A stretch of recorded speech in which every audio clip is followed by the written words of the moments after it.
Você pensa apenas uma massa comum, pronta em 3 minutos, aonde inúmeras pesquisas só falam que ela faz mal à saúde. Agora imagine você na guerra. Ou melhor, no pós-guerra. Pouca comida, um Japão destruído e uma ideia genial que salvou muitos. Eu sou Alien, você está no Mundo Novo. Se inscreva no canal, ative as notificações.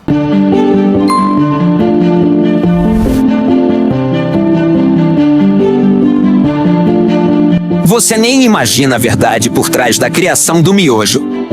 Hoje ele está aí, barato, rápido, pronto em 3 minutos, presente na sua cozinha, no armário da sua casa e, muitas vezes, até no prato do seu filho.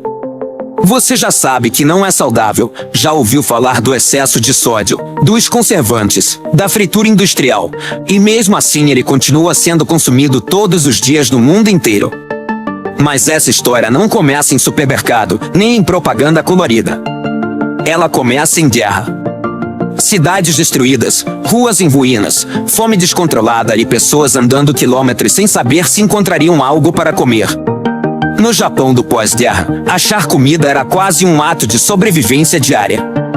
Foi nesse cenário brutal que alguém teve uma ideia simples, desesperada e ao mesmo tempo genial: criar um alimento barato, durável e fácil de preparar, capaz de alimentar milhões. Essa ideia atravessou décadas, mudou hábitos, criou uma indústria bilionária e transformou um homem comum em um dos nomes mais importantes da alimentação moderna. Guarde bem esse nome, porque você vai ouvir muito falar dele: Momofuku Ando.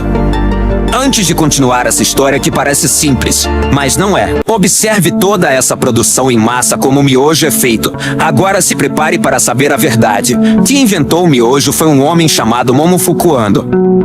Guarde esse nome desde já, porque ele é o ponto de partida de tudo que você conhece hoje sobre esse macarrão instantâneo que fica pronto em 3 minutos. E antes que você pense que essa é só mais uma história de comida industrial, deixe eu te fazer uma pergunta sincera, quase como uma conversa entre amigos. Você já parou para pensar por que alguém inventaria um alimento assim? Não pelo sabor, não pela saúde, não pelo prazer, mas pela sobrevivência. A invenção do miojo não começa em uma fábrica moderna, começa em ruas destruídas, em cidades em pedaços, em pessoas caminhando sem rumo atrás de algo para comer. E é exatamente por isso que essa história precisa ser contada com calma, olho no olho, porque ela fala de fome, de escolhas difíceis e de uma ideia que mudou o mundo para sempre. Momofuku Ando viveu o Japão do pós-guerra. Um Japão que muita gente hoje não consegue nem imaginar. Não estamos falando de crise econômica comum, estamos falando de um país devastado, com infraestrutura no chão, empregos inexistentes e comida escassa. Havia filas gigantes para conseguir arroz, e muitas vezes essas filas terminavam sem nada. Ando observava aquilo todos os dias. Ele via mães tentando alimentar filhos, idosos esperando horas por um pouco de comida, jovens voltando da guerra sem perspectiva alguma. E foi ali, no meio desse caos, que ele percebeu algo simples e brutal. O problema não era apenas falta de comida, era a falta de comida que durasse, que pudesse ser transportada, preparada rapidamente e distribuída em grande escala. A pergunta que mudou tudo foi quase cruel de tão trágica: como alimentar milhões de pessoas gastando o mínimo possível? É aqui que a história começa a ficar desconfortável para muita gente. Porque a ideia do miojo não nasce como algo saudável, equilibrado ou nutritivo como a gente entende hoje. Ela nasce como uma solução emergencial. Ando começa a testar massas simples, feitas de trigo, porque o trigo estava sendo distribuído pelos Estados Unidos ao Japão como ajuda humanitária. Mas o grande pulo do gato não foi a massa em si. Foi o método. Ao fritar o macarrão, ele retirava praticamente toda a água.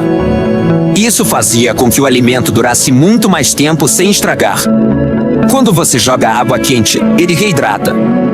Parece óbvio hoje, mas naquela época isso foi revolucionário. Fritar não foi uma escolha culinária, foi uma escolha de sobrevivência. E aqui eu quero que você reflita comigo, sem julgamento. Tudo aquilo que hoje é criticado no miojo, a fritura, o sódio, o tempero industrial, surgiu como resposta a um problema real. Como conservar comida sem geladeira? Como transportar alimento por longas distâncias? Como Como garantir que qualquer pessoa, em qualquer lugar, conseguisse preparar algo quente em poucos minutos? O miojo não foi criado para ser comido todos os dias. Ele foi criado para quando não havia outra opção. Só que o mundo mudou e o miojo ficou. A indústria cresceu, o consumo se normalizou e aquilo que era exceção virou rotina. Com o tempo, o que era uma solução emergencial virou um negócio bilionário. O processo industrial se aperfeiçoou, as fábricas se multiplicaram, os temperos foram ajustados para agradar o maior número de pessoas possível. O miojo passou a ser produzido em linhas gigantescas, com mistura da farinha, abertura da massa, corte preciso, moldagem em blocos, fritura rápida em óleo quente, resfriamento, adição do tempero em pó e embalagem automática. Tudo pensado para velocidade, escala e custo baixo. Cada detalhe do processo existe para manter o preço acessível e o preparo rápido. Não é acaso. É engenharia industrial aplicada à alimentação. Mas aqui entra a parte mais humana dessa conversa. Momofuku Ando ficou milionário? Sim, ficou. O miojo gerou fortunas, empresas globais, marcas gigantes. Mas reduzir essa história, ele ficou rico por ignorar o contexto. Ele não criou o miojo sentado em uma sala confortável pensando em lucro. Ele criou olhando para a fome nas ruas. O dinheiro veio depois, quando o mundo percebeu que aquela ideia funcionava. E isso gera uma pergunta incômoda, mas necessária. É errado lucrar resolvendo um problema real? Ou o problema começa quando a solução vira hábito diário? Hoje, o miojo está na prateleira do supermercado, no armário da sua casa, no alojamento de estudantes, no prato de trabalhadores cansados. Você sabe que não é saudável. Eu sei que você sabe. Mesmo assim, ele continua sendo consumido. Porque ele é rápido, barato e confortável. E isso não é culpa só de quem come. É reflexo de um sistema inteiro que transformou uma solução emergencial em produto cotidiano. O miojo salvou vidas no passado, mas no presente ele levanta debates sérios sobre alimentação, saúde e excesso. E talvez a pergunta mais honesta seja: o problema está no miojo ou na forma como a gente passou a depender dele? Essa história não é sobre demonizar um produto, nem sobre defender a indústria. É sobre entender. Entender por que o miojo foi inventado, por quem foi inventado e em que contexto ele surgiu. Quando você conhece a origem, o olhar muda. Você passa a enxergar não apenas um macarrão instantâneo, mas uma resposta desesperada a um mundo quebrado. E talvez isso explique por que ele continua aqui até hoje, atravessando gerações, crises e mudanças sociais. Ele é o retrato de como o ser humano tenta sobreviver quando tudo desmorona. Se essa história te fez refletir, questionar ou enxergar o miojo de outra forma, eu te faço um pedido sincero. Nós somos um canal novo, criado para contar histórias reais por trás de coisas que parecem simples. Compartilha esse vídeo, ajuda esse conteúdo a chegar em mais pessoas, se inscreve no canal, ativa as notificações, deixa seu like e o seu comentário. Isso faz muita diferença para a gente continuar trazendo histórias assim, humanas, profundas e verdadeiras.